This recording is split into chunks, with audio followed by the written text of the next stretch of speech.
Today we're going to be doing Southdowngarage's Stage 3 transmission review.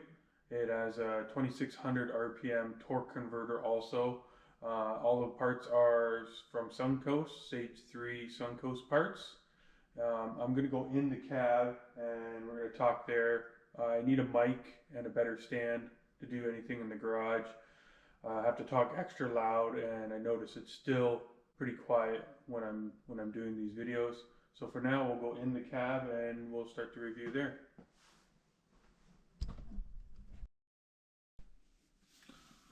All right, we're all set up in the car. Not the best lighting, but at least you can hear me better. So with the Southdowngarage Stage 3 transmission, bit of backstory. Very hesitant to grab or buy anyone's built transmission. It's there's not very many builders out there.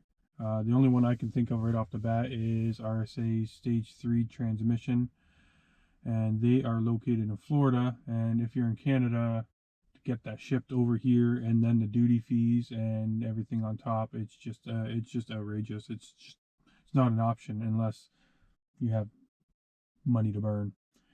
But after 400 roughly quarter-mile passes on my OEM transmission, I had to do something. It was I might be able to get one pass out of the track before I started slipping 3 to 4th. The Hellcat Challenger I was going to go against, which I was super excited for. I totally lost second gear there.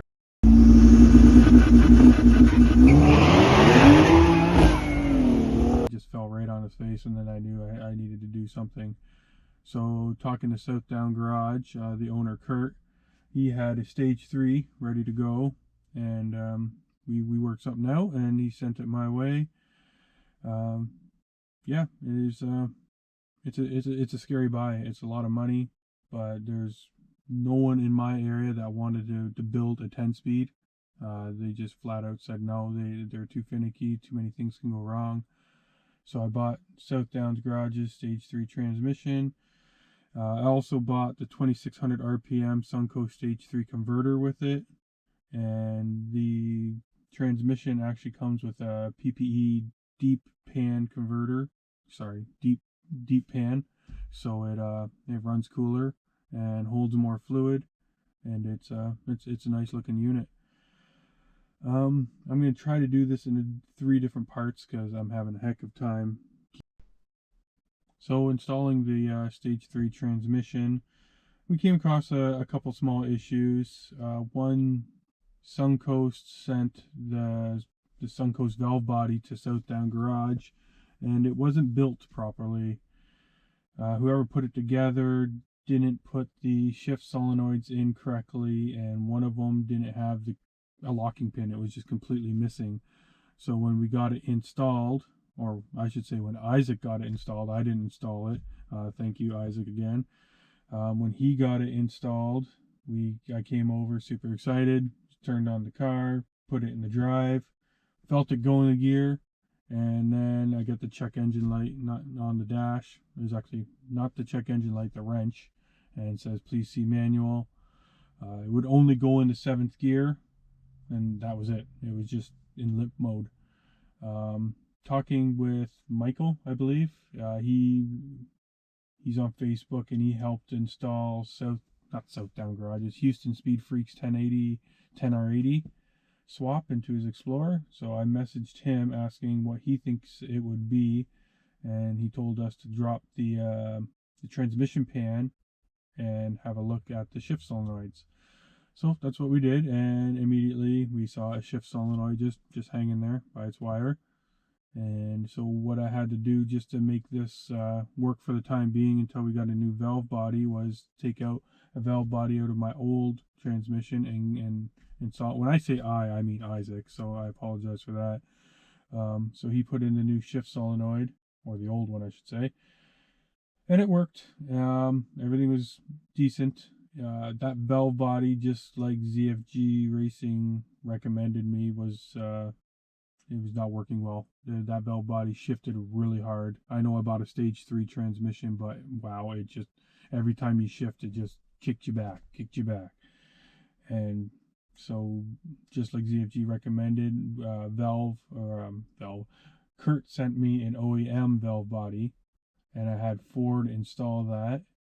And yeah, that fixed that problem. We were just nice smooth shifting after that, and you still feel the shifts. You definitely can tell it's a built transmission over the OEM one, but it's much more manageable. I might ask ZFG to what is it called? Make it shift. No more skip shifting. That's it, because it skips 3 to 5th, and then sometimes it does 5th to 7th.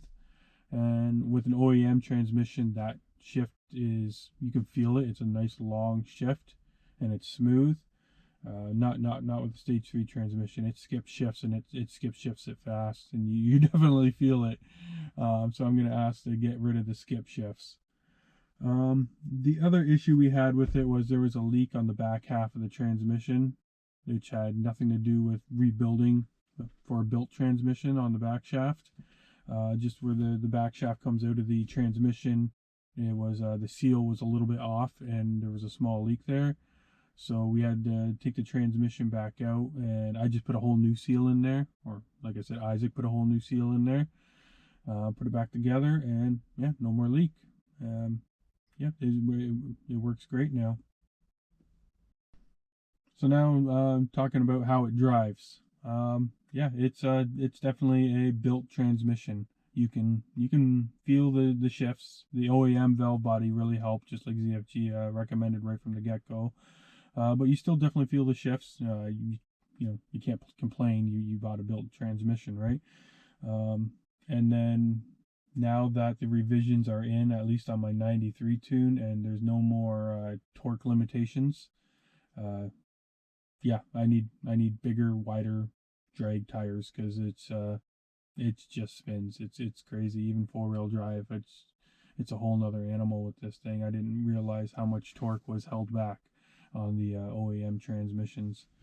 So it's definitely a game changer. I'm gonna have to get some drag radials next year, and then either snap OEM axles every time I launch, or I have to buy some stronger axles, which is also expensive. So yeah, that's fun. But if you want to get fast, you got to pay the money, right?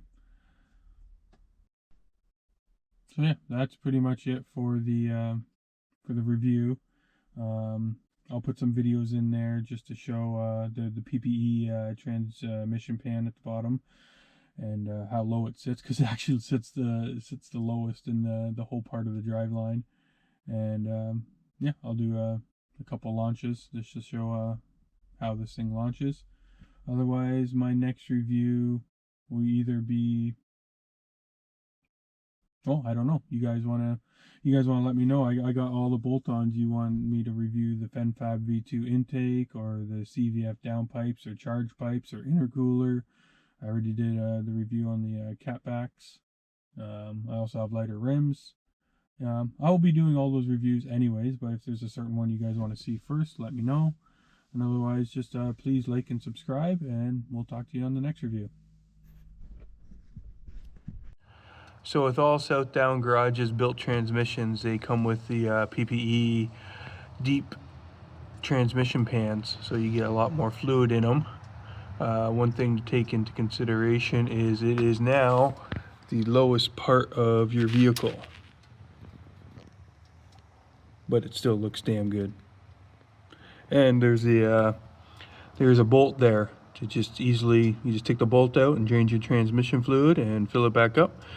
It's a lot easier to keep your transmission fluid clean if you do a lot of racing like I do.